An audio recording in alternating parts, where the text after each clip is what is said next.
shifted from region.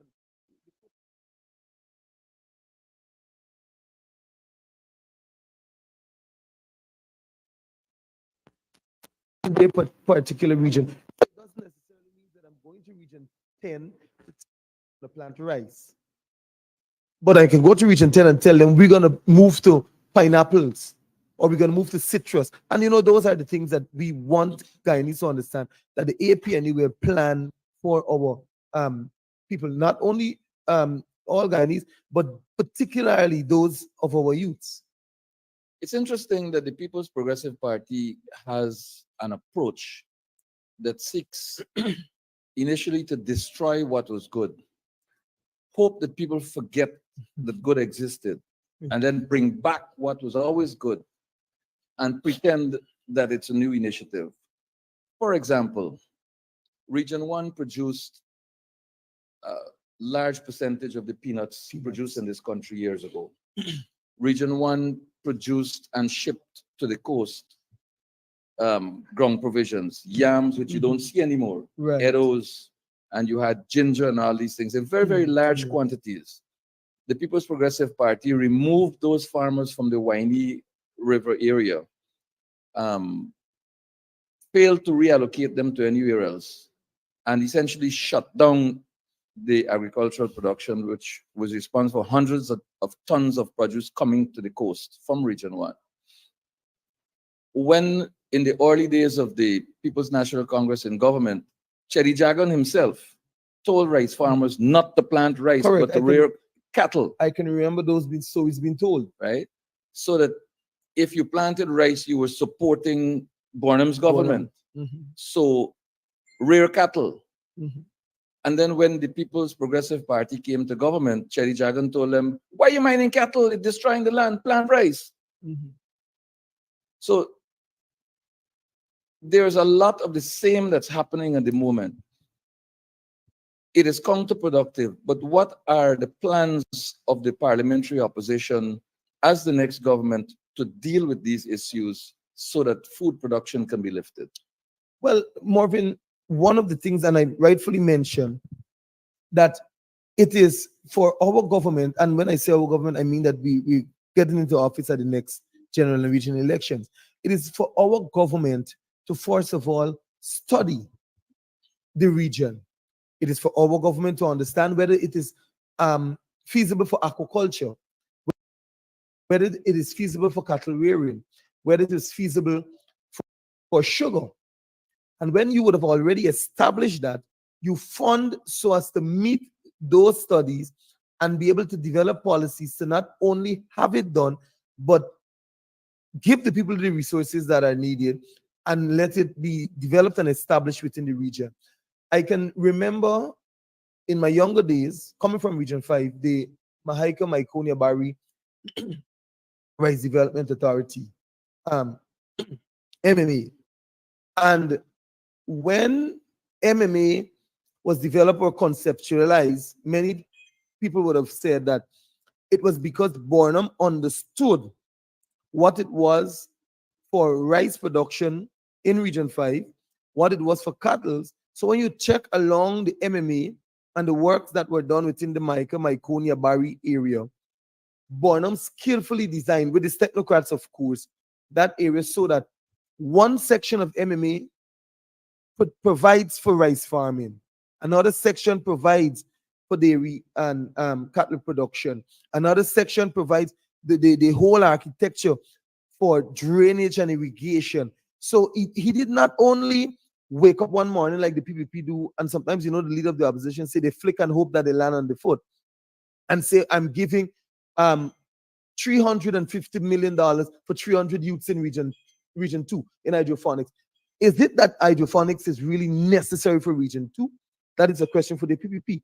Or are we waking up and we saying we sending people to region 6 to plant pineapples?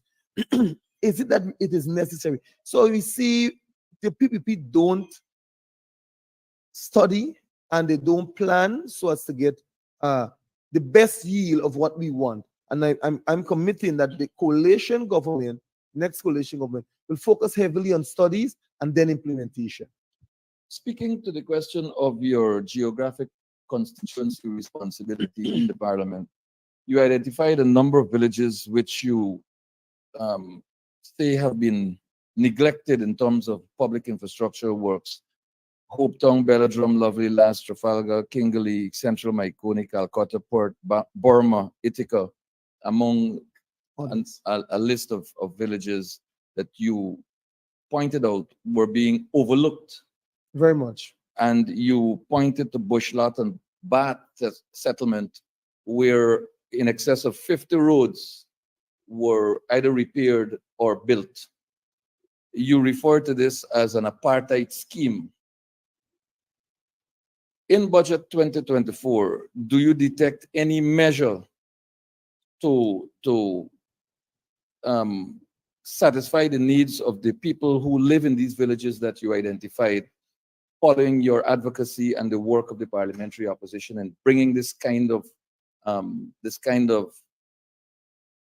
partial developmental projects to your region? Well, let me start by saying that last year I mentioned in my presentation that 23 roads were being done in Bushlot, 30 or 31 in Bath Settlement. And I echoed at that time that it is a developing apartheid. What actually happened throughout the year is that the PPP took no heed to what we said or what I said last year at the beginning of the year in January. Instead, they continued to develop only those communities that are pro-PPP.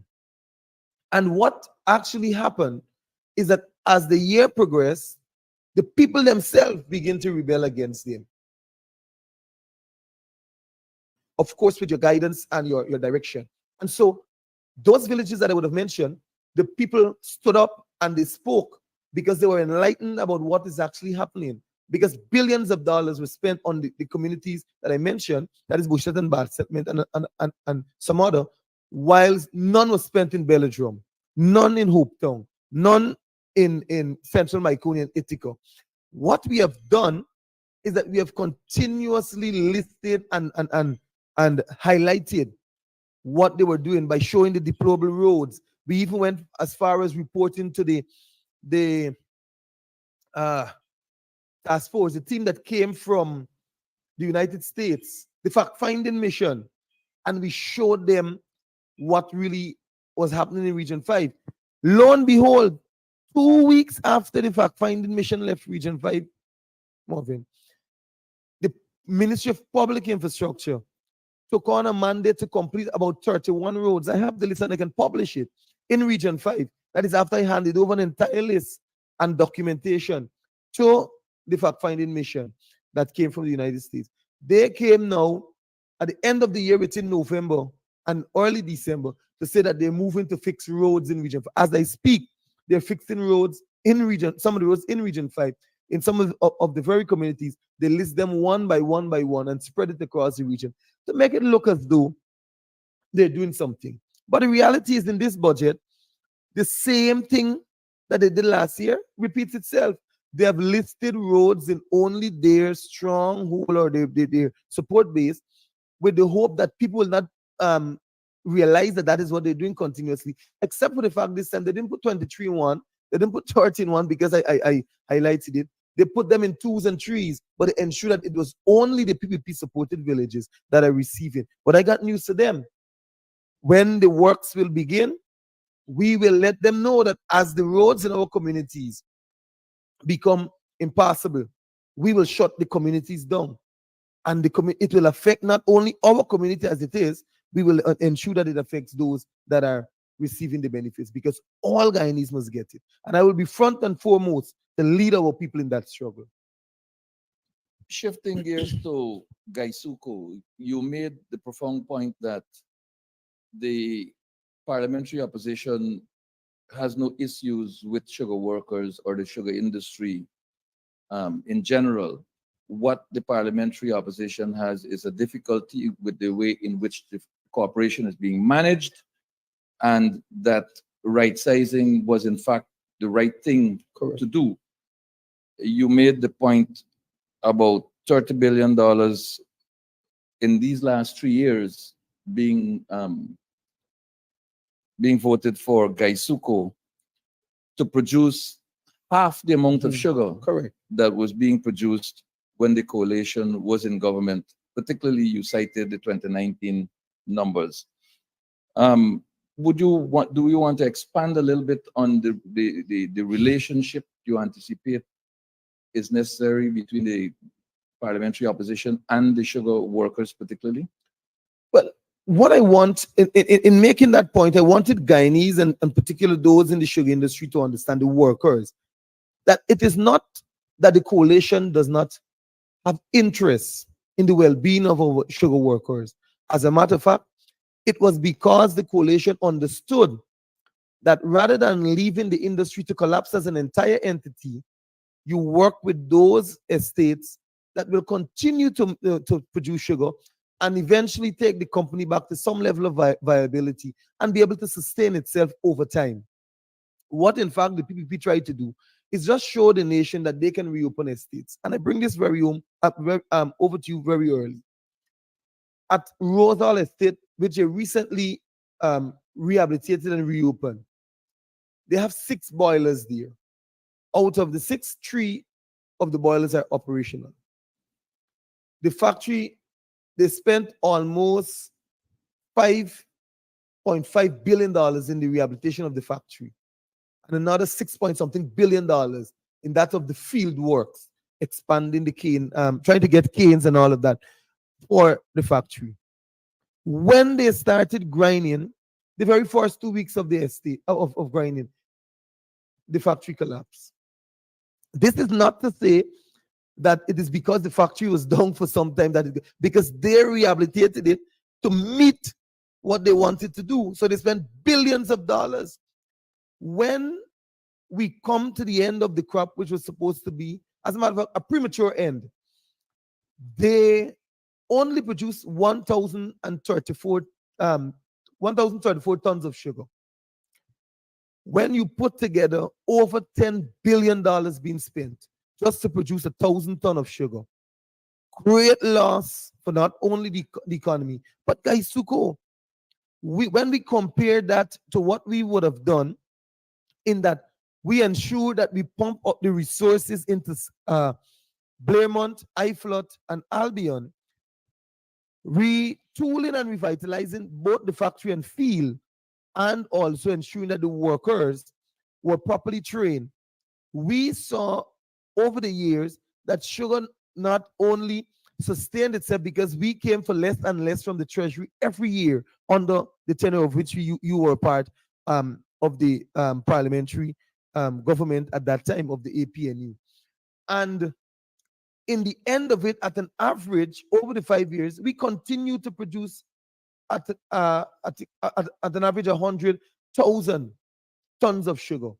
The PPP come today. This is the comparison I want Guyanese to understand, with their management and leadership, to spend over $30 billion. But yet, for all, they're only producing at an average for these last 3 years 50,000 tons of sugar. What is important also, Morvin, is that we have been placed by the people to represent the interests of the people. And so Gaisuku is not only being badly or poorly managed, but Gaisuku is, as a matter of fact, in my views, I only try to find the words to say poorly managed or mismanaged. But Gaisuku has no proper management at all. And so it is because of that where the PPP just try to throw money to Gaisuku and tell them that they're going to reopen their states just to meet their narrow political agenda of saying to sugar workers, who of course we know are of a particular ethnicity, that we are going to do it. But the workers are becoming wiser and wiser daily. They're recognizing that what the PP government is actually doing, it's just playing with the minds, playing with the lives, playing with the welfare and well-being of the workers by just pumping the monies. And then in reality, they're making the nation poorer because they're wasting funds that can be done and used in other areas.